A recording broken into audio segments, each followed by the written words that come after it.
Welcome to our explainer. Today, we're doing a deep dive into Dale Carnegie's legendary survival guide for the human mind, How to Stop Worrying and Start Living. You know, worry isn't just some minor annoying inconvenience. It is an invisible, suffocating force. It absolutely saps our energy, wrecks our physical health, and literally paralyzes our ability to just act. It's like walking around with a 100-pound weight on your chest. But just how widespread is this epidemic of anxiety?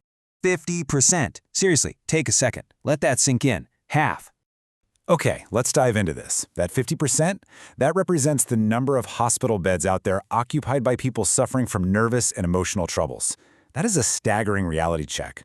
We're not just talking about the kind of stress that keeps you tossing and turning for one night. No, we are talking about a crushing, heavy accumulation of fearful tomorrows and regretful yesterdays that literally breaks the human body down. People are collapsing under the sheer weight of their own thoughts. So the million-dollar question is, how do we distinguish between the kind of thinking that moves us forward and the kind of thinking that lands us in a hospital bed? Well, look at the striking difference between these two approaches. Good thinking is all about dealing with causes and effects. It naturally leads to logical, constructive planning. Bad thinking, on the other hand, frequently leads straight to tension and nervous breakdowns. So ask yourself, how does this dynamic apply to your typical Monday morning? When you're staring down the barrel of a chaotic week, are you looking at causes and logically planning your steps? Or are you spinning out into bad thinking, letting that vague anxiety of everything that could potentially go wrong just tie your stomach in knots? To see just how incredibly fast bad thinking can spiral out of control, let's look at the true story of a man who is facing total, absolute professional ruin.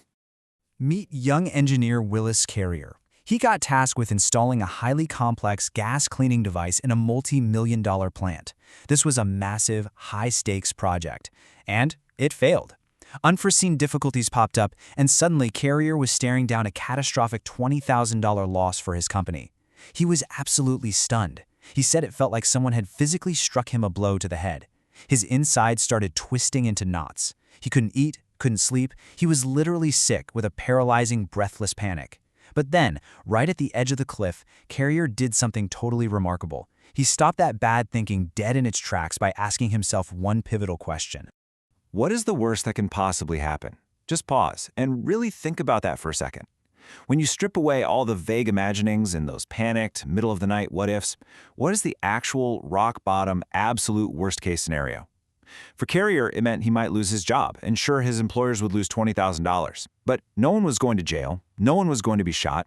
By deliberately forcing himself to define the absolute worst outcome, that paralyzing fog of anxiety finally began to lift, and that cleared the way for a brilliantly simple strategy.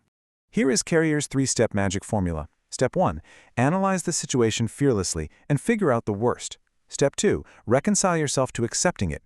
Carrier basically said to himself, okay, if I lose my job, I can always get another one. My employers can just write this off as a research experiment.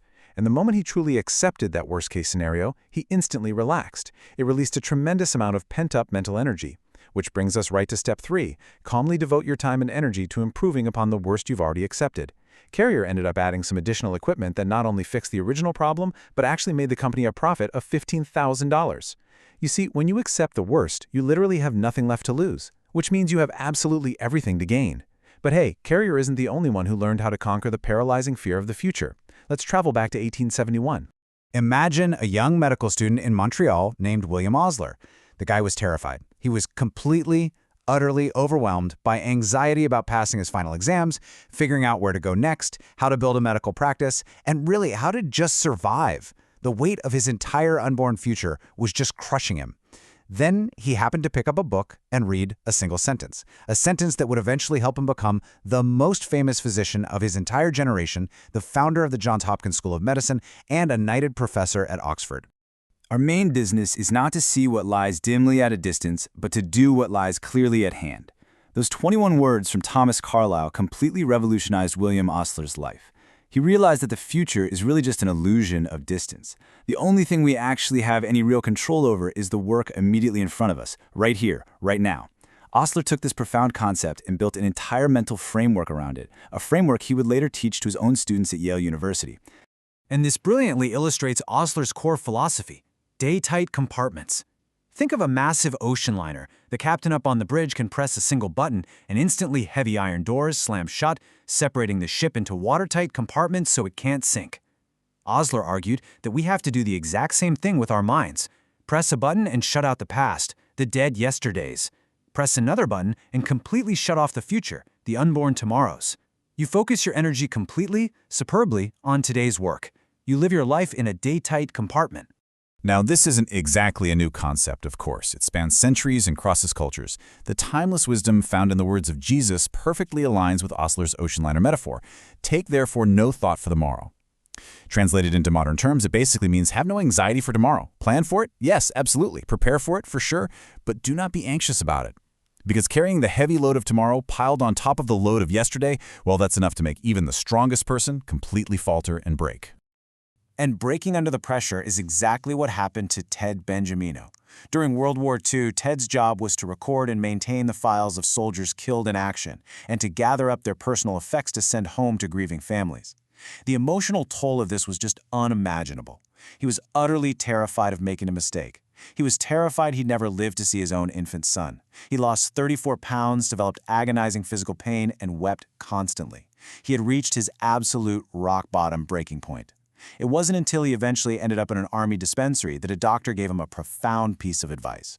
Advice that literally saved his life by teaching him a completely new way to process the overwhelming, unrelenting demands of his reality.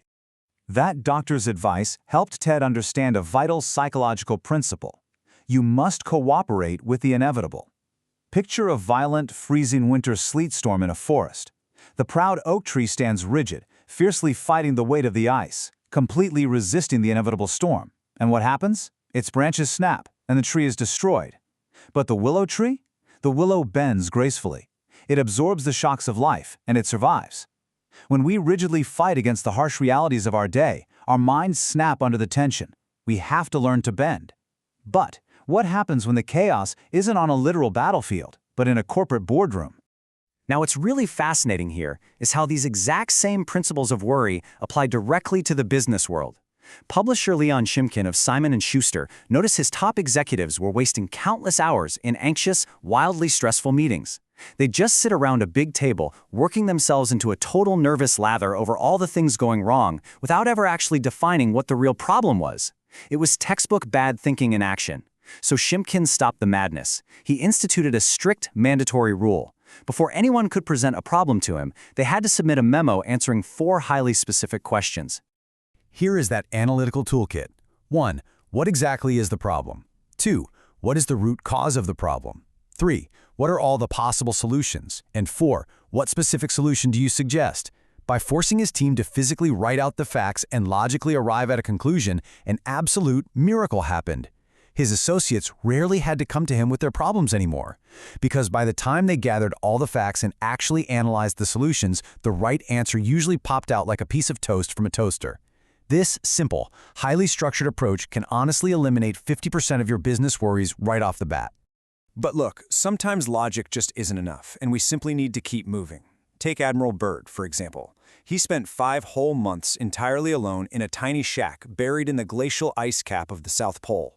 There was no other living creature within 100 miles. It was a soul-shattering, bewildering darkness where the cold was so intensely bitter he could actually hear his own breath freeze. So, how on earth did he avoid going completely insane? By taking action.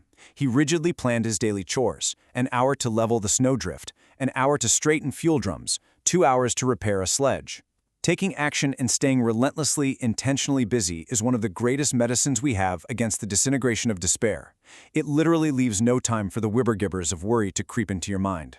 Which brings us to our final thought today. Remember that army doctor who saved World War II soldier Ted Benjamino? The secret he told Ted was to look at his life exactly like an hourglass. There are thousands of grains of sand in the top, but they can only pass evenly, one by one, through the narrow neck in the middle. If you try to force more than one grain through at a single time, you shatter the hourglass. So let me ask you, are you trying to force too many tasks, too many anxieties, and too many unborn tomorrows through the narrow neck of your day? Remember, just one grain of sand at a time, one task at a time. Live in your day-tight compartment. Thank you so much for joining me for this explainer, and I hope you leave today ready to stop worrying and finally start living.